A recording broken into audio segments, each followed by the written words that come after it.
The old man groaned as he was wheeled into the hospital room. His back ached, his hands trembled, and the pain in his chest made it hard to breathe. He was used to pain by now. After all, life had been hard on him. He had no family, no visitors, and no one to care. He lay on the hospital bed, staring at the white ceiling, coughing quietly to himself. The nurses said a new doctor would be checking on him soon. He didn't care.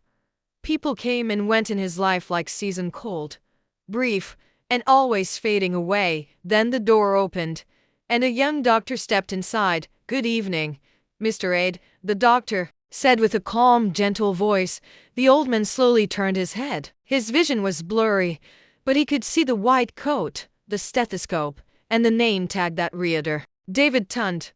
For a second, the name didn't register. It was common enough. But then the doctor looked at him closely and said, "How are you feeling today, sir?" That voice, that face.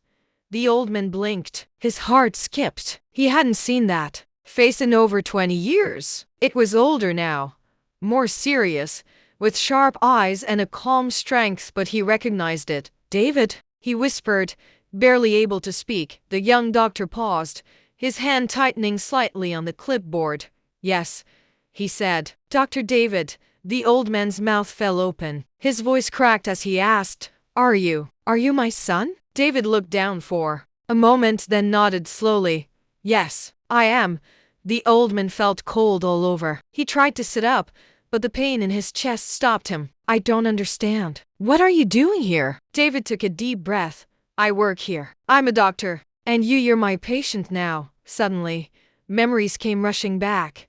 He had left David when he was just a baby. David's mother begged him to stay. They were poor. Yes, but she had love. He had fear. Fear of responsibility. Fear of sacrifice. So he walked out, told himself the child would be better off without him. He never returned. He heard years later that the boy's mother died when David was only 8. He had wondered what happened to the child, but never looked. Shame held him back. Life moved on. He drank. He struggled. He moved from place to place. Regret followed him like a shadow, but he learned to ignore it. Until now. "I left you," he said, his voice hoarse. "I left you and your mother. I was a coward." David said nothing. He looked at the monitor beside the bed, checking the readings, writing notes. Calm, professional. "I don't deserve your kindness," the old man added. "You don't," David replied without emotion. "But I became a doctor to help people, not just the good ones. All of them." The old man stared at him, speechless. "You're angry," he whispered. David looked him in the eyes and said, "I was, for a long time."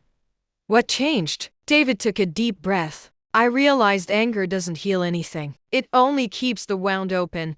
The room was quiet except for the soft beep of the heart monitor. "I watched my mother struggle," David continued. "She cleaned houses, sold bread on the street, and still made sure I went to school. She died young, too tired, too sick. But before she passed, she told me 2 things: never let your pain make you bitter, and do something great with your life." The old man swallowed hard. "I grew up alone," David said. "I worked through school, studied with candles, skipped meals. I was laughed at, ignored, pitied. But I kept going." He paused. "And now, here we are." The old man's eyes filled with tears. "I don't deserve a son like you." David looked away. "Maybe not, but I still came." "Why?" the old man asked, almost pleading. David stared at him. "Because even if you gave up on me, I didn't give up on myself." Silence. And David added softly, "Because I needed to see for myself who you really were." "And what do you see?" the old man whispered. David looked at him for a long moment. "I see a broken man, alone, sick, full of regret. I see someone who ran from responsibility, but now can't run anymore." The words hit like a wave. The old man lowered his eyes. "You're right. I also see," David continued, "a chance to forgive." The old man's head shot up. You forgive me?" David sighed. "Forgiveness isn't easy, but holding on to hate is even harder." There was a long pause. "I'm not here for revenge," David said. I'm here to heal, and healing doesn't mean forgetting. It means moving forward. The old man broke down. Years of guilt poured from his eyes. In quiet sobs. I'm so sorry, he whispered.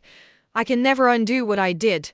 David stood up. No, but you can still find peace in what's left of your life. The old man nodded slowly. Thank you. David walked toward the door, then paused. I'll be back tomorrow to check on your heart, he said. Rest well. Before he could leave, the old man called out, David. He turned. I'm proud of you, the old man said. David's face softened. He gave a small nod. Thank you, Dad.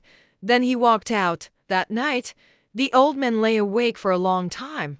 For the first time in years, he didn't feel completely alone. The guilt was still there, but something else had joined it. Hope. Over the next few weeks, David continued to treat him. He never spoke much about the past, and neither did the old man. But each day brought a new layer of understanding, a quiet healing between father and son.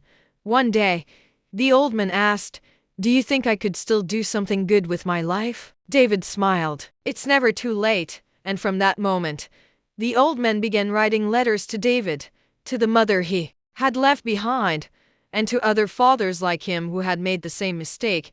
He joined a support group for elderly men. He apologized to people he had hurt. He began helping in the hospital, talking to young fathers, sharing his story. He spent his final days trying to give back something, anything, to the world he had once turned his back on. And when he finally passed, David was by his side. He held his father's hand and whispered, You did something good. You gave me life. I made something of it. And the old man smiled one last time, knowing that even though he had failed once, he had been given something, rarely a second chance. Thanks for watching. Please like, share and subscribe.